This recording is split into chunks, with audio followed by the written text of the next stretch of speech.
সুপ্রিয় দর্শক, আসসালামু আলাইকুম। মিসেস রহমান কুক হাউসে আপনাদের সকলকে আমন্ত্রণ জানাচ্ছি। আজকে আমার রেসিপি তুলুম্বা মিষ্টি। আর এই মিষ্টিটা খেতে কিন্তু অসম্ভব মজাদার, বানানো সব থেকে ইজি। আমার কাছে মনে হয় যে সব মিষ্টির থেকে এই মিষ্টি বানানো খুবই সহজ। তো ভিডিওটি ফার্স্ট থেকেই লাস্ট পর্যন্ত দেখতে থাকুন, আশা করছি আপনাদের কাছে ভালো লাগবে। আপনি যদি আমার চ্যানেলে নতুন হয়ে থাকেন তাহলে অবশ্যই চ্যানেলটি সাবস্ক্রাইব করে আমাদের চ্যানেলের সাথেই থাকবেন। প্রথমে শিরা তৈরি করার জন্য এখানে আমি 2 কাপ চিনি অ্যাড করে দিলাম, সেই সাথে অ্যাড করে দিলাম 1 কাপ পানি। চিনিটা যখন খুব ভালো মতো যখন মেল্ট হয়ে যাবে ঠিক সেই পর্যায়ে আমি এখানে 1 চিমটি স্যাফরন অ্যাড করে দিলাম। স্যাফরনটা অপশনাল, যদি আপনাদের হাতের কাছে যদি স্যাফরন থাকে তাহলে অ্যাড করবেন, যদি না থাকে তাহলে এটি স্কিপ করতে পারেন। আর চিনিটার গলে যাওয়ার পর যখন ফুটন্ত বলক চলে আসবে ঠিক সেই পর্যায়ে লেবুর 1 চাক লেবু আমি খুব ভালোভাবে চিপে দিব। এটা কি হবে, টক করবে না, কিন্তু চিনিটা খুব সুন্দর একটা শিরাটা ক্রিয়েট হবে। আর যখন এরকম আঠালো আঠালো যখন একটা ভাব চলে আসবে তখন চুলার আঁচটা একদম অফ করে রেখে দিতে হবে। রেখে দিয়ে আমি একটা বাটিতে ঢেলে শিরাটা ঠান্ডা করে নেব। ডো তৈরি করার জন্য এখানে আমি দিয়ে দিলাম 1/2 কাপের মতো পানি, আর সেই সাথে এখানে দিয়ে দিলাম 2 টেবিল চামচ বাটার। এখন হয়তো বলতে পারেন যে এখানে ঘি বা তেল দেওয়া যাবে কিনা। ঘি বা যদি তেল দেন তাহলে কিন্তু তুলুম্বা মিষ্টির যে ফ্লেভারটা সেটা কিন্তু পাবেন না। বাটারটা দিলে বেটার রেজাল্ট পাবেন। বাটার যখন খুব ভালোভাবে যখন মেল্ট হয়ে যাবে আর মিষ্টির ভেতরে যদি 1 চিমটি লবণ দেওয়া হয় তাহলে কিন্তু টেস্টটা কিন্তু দ্বিগুণ বাড়িয়ে দেয়। সব কিছু ভালো মতো গলে যাওয়ার পর একদম ফুটন্ত যখন বলক চলে আসবে সেই পর্যায়ে এখানে আমি 250 গ্রাম আটা নিয়েছি। আপনারা চাইলে এটা ময়দা দিয়েও করতে পারেন। এখন চুলার আঁচটা একদমই অফ করে দিতে হবে। আঁচটা একদমই অফ করে খুব ভালোভাবে এটা মিক্সড করে নিতে হবে।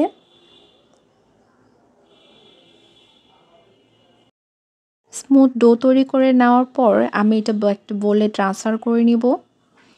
ট্রান্সফার করে নিয়ে ডোটা একটু ঠান্ডা করে নিতে হবে। ডোটা ঠান্ডা হয়ে গেছে, হালকা একটু কুসুম গরম আছে। সেই সাথে এখানে আমি অ্যাড করে দিলাম 1/2 চামচ সাদা এলাচের গুঁড়ো, আর একটি ডিম এখানে আমি অ্যাড করে দিই। খুব ভালোভাবে এটা মিক্সড করে নিতে হবে। সাদা এলাচের পাউডার এখানে দেওয়ার কারণ হচ্ছে যেহেতু আমি এখানে ডিম অ্যাড করেছি সেহেতু আমি এখানে সাদা এলাচের গুঁড়োটা এখানে অ্যাড করে দিলাম। আর একটি ডিম দিয়ে খুব ভালোভাবে এটা মিক্স করে নিতে হবে। আমি আরেকটি ডিম এখানে অ্যাড করে দিব। আরেকটি ডিম এখানে অ্যাড করে দিয়ে আবারও আমি সেম একইভাবে এটা খুব ভালোভাবে মিক্সড করে নিব যতক্ষণ না পর্যন্ত ডোটা আঠালো, যতক্ষণ পর্যন্ত আমি এটা মিক্সড করতেই থাকবো। আমি আরেকটি ডিম এখানে দিলাম। 1 কাপ আটাতে আমি এখানে 3টা ডিম এখানে অ্যাড করেছি।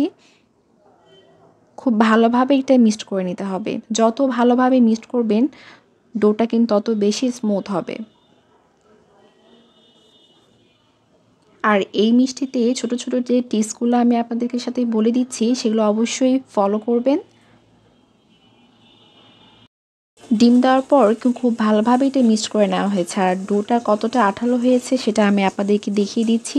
দেখুন স্প্যাচুলার সাহায্যে আমি এটা একটু উল্টিয়ে পাল্টিয়ে দিচ্ছি। স্প্যাচুলার সাহায্যে কতটা আঠালোভাবে এটা লেগে আছে। যখন এরকম হবে তখনই বুঝতে পারবেন যে ডোটা একদম মিষ্টি তৈরি করার জন্য রেডি। এখন আমি এটা একটা পাইপিং ব্যাগে দিব। আর এখানে আমি 61 নাম্বারের আমি এখানে একটা নজল নিয়েছি আর এটা পাইপিং ব্যাগের ভিতরে আমি দিয়েছি। এতে কি হবে, ডিজাইনটা খুব সুন্দর আসবে। ব্যাটারটা আমি এখানে পরিমাণ মতো এখানে দিয়ে দিব। আর এই মিষ্টিটা তৈরি করা কিন্তু খুবই ইজি, আপনারা দেখেই কিন্তু বুঝতে পারবেন। আর খেতে কিন্তু অসম্ভব মজাদার।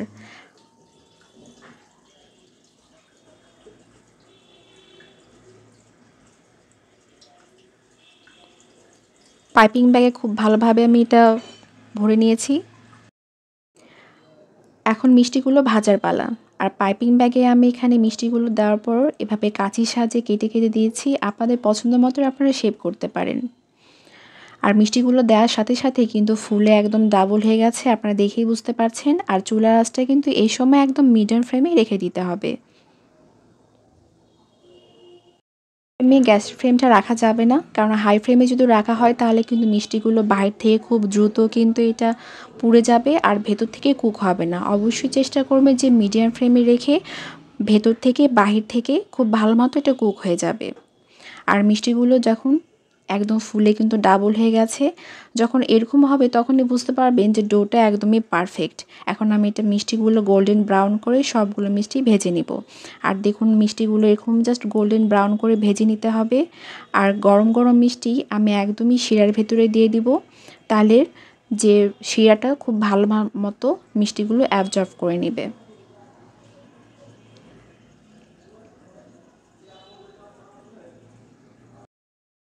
এগুলো তোলার সময় যে এক্সট্রা তেলটা আছে সেটা খুব ভালোভাবে ছেঁকে নিতে হবে। আর গরম গরম মিষ্টি একদমই ঠান্ডা শিরার ভিতরে দিয়ে দিতে হবে। দিয়ে স্প্যাচুলার সাহায্যে খুব ভালোভাবে একটু উল্টিয়ে পাল্টিয়ে দিতে হবে, যেন শিরাগুলো মিষ্টির গায়ে গায়ে যেন খুব ভালোভাবে লেগে যায়। আর এই মিষ্টি খেতে কিন্তু অসম্ভব মজাদার। আর এই মিষ্টিটা তৈরি করাও খুব ইজি, আপনারা দেখেই বুঝতে পারছেন। তো সেমভাবে যদি ফলো করেন তাহলে একদমই কিন্তু আমার মতো বেটার রেজাল্ট পাবেন। আর শিরা থেকে মিষ্টিগুলো তুলে নিতে হবে, সাথে সাথে তুলে নেওয়ার পর আমি একটি ডিশে ট্রান্সফার করে নিব।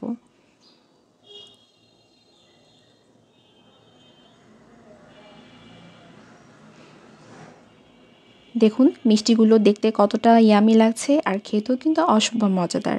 এভাবেই সবগুলো মিষ্টি আমি তৈরি করে নেব।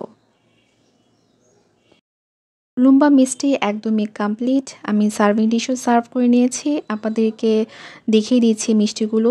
দেখুন একবার স্প্রেস করলেই একদমই ভেঙে যাচ্ছে, উপরটা একদমই ক্রিস্পি আর ভেতরটা একদমই সফট। আমি আবারও একটু দেখে দিচ্ছি, দেখুন শিরাতে একদম টইটুম্বর হয়ে আছে। এই মিষ্টিগুলো খেতে কিন্তু অসম্ভব মজাদার, যখন মুখে দিবেন একদমই মিলিয়ে যাবে। আর এই মিষ্টিগুলো ভাজার পর এয়ারটাইট বক্সে রেখে আপনার ডিপ ফ্রিজে দীর্ঘদিন এটা সংরক্ষণ করতে পারবেন। আর যখন খাবেন তখন বের করে শিরাতে ডুবিয়ে আপনারা খেতে পারবেন। আর উপরে গার্নিশ করার জন্য আমি এখানে পেস্তা বাদাম অ্যাড করে দিলাম। আর গার্নিশটা এটা একদমই আপনাদের উপর নির্ভর করবে। তো আশা করছি তুলুম্বা মিষ্টির রেসিপিটা আপনাদের কাছে ভালো লেগেছে। আর ভালো লাগলে অবশ্যই লাইক করবেন, বেশি বেশি করে শেয়ার করবেন, কমেন্ট করবেন আর চ্যানেলটি সাবস্ক্রাইব করবেন। এরকম নিত্য নতুন রেসিপি পেতে অবশ্যই আমাদের চ্যানেলটি সাবস্ক্রাইব করে আমাদের চ্যানেলের সাথেই থাকবেন। দেখা হবে নেক্সট ভিডিওতে নতুন কোনো রেসিপি নিয়ে। আজকে এ পর্যন্তই, আল্লাহ হাফেজ।